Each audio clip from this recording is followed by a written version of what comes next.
Rottheim-Bieber bei Gießen im Sommer 2001. Vor einer Woche haben die Sommerferien begonnen. Kinder spielen auf der Straße. Ich weiß noch ziemlich genau, dass ich damals einen Anruf erhielt vom Polizeipräsidium Gießen, in dem mir mitgeteilt wurde, dass ein 8-jähriges Kind verschwunden ist.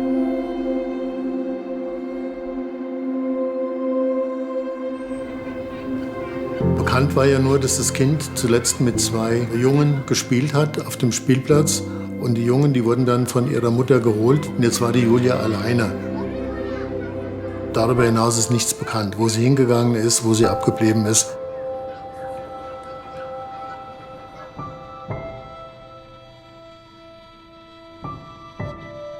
Die Eltern selbst wussten das auch nicht. Die waren im Umzug begriffen. Die haben von einer Wohnung in Biebertal in die andere Wohnung Sachen transportiert und waren auch getrennt. Die Mutter war in der alten Wohnung, der Vater war in der neuen Wohnung, sodass zunächst mal jeder vermutet hat, dass die Julia beim jeweils anderen Elternteil sich aufhalten würde. Erst viel später haben sie dann festgestellt, das Kind ist weg und keiner wusste, wo sie abgeblieben war. Fieberhafte Spurensuche am Fundort. Denn hier am Waldrand zwischen dem mittelhessischen Niddertal Ilbenstadt und Keichen bei Friedberg ist die Leiche eines kleinen Mädchens gefunden worden. Höchstwahrscheinlich ist hier die Leiche der 8-jährigen Julia aus Biebertal verbrannt worden. 150 Beamte durchkämmen erneut Kornfelder, suchen die Gegend ab. Kurz vor Mitternacht fuhr ein Radfahrer aus dem Nachbarort kommend auf einem Waldweg hier durch das kleine Waldgebiet. Und dabei entdeckte er einen brennenden Holzstapel. Er verständigte daraufhin über Handy, Feuerwehr und Polizei. Und im Rahmen der Löscharbeiten durch die Feuerwehr wurde ein verbrannter Körper entdeckt. Handelt es sich um die blonde Julia? Ein DNA-Abgleich liefert traurige Gewissheit.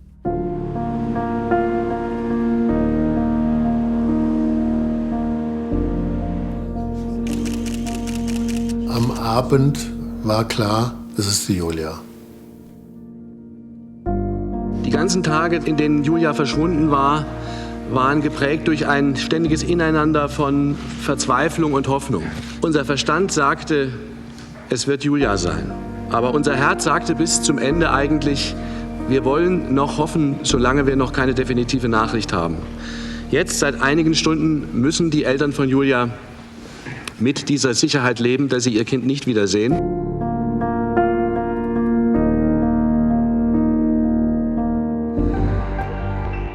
So viel ich mich daran erinnern kann, war das ein Radarbild von einem VW Passat mit einer männlichen Person, der halt in der Nacht, wo der Brand in der Nähe von Ilbenstadt war, in der Wetterau, dort an der Radaranlage geblitzt wurde. Der ist um 23:10 Uhr aus Fahrtrichtung Keichen in Fahrtrichtung Heldenbergen in die Radarfalle reingefahren. Der ist 59 km/h gefahren, also das war auch, glaube ich, gerade so an der Toleranzgrenze. Ich glaube, wenn er 5 Kilometer langsamer gefahren wäre, hätten wir es erstmal nicht erfahren. Ist der unscheinbare Mann auf dem Blitzerfoto Julias Mörder?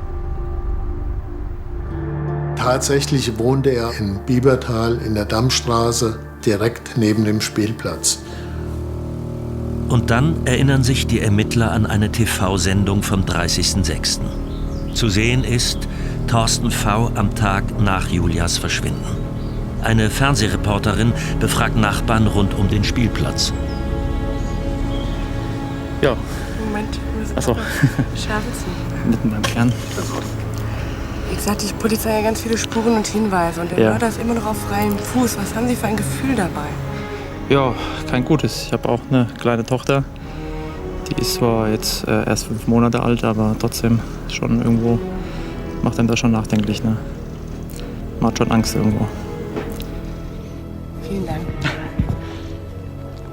Schönen Tag.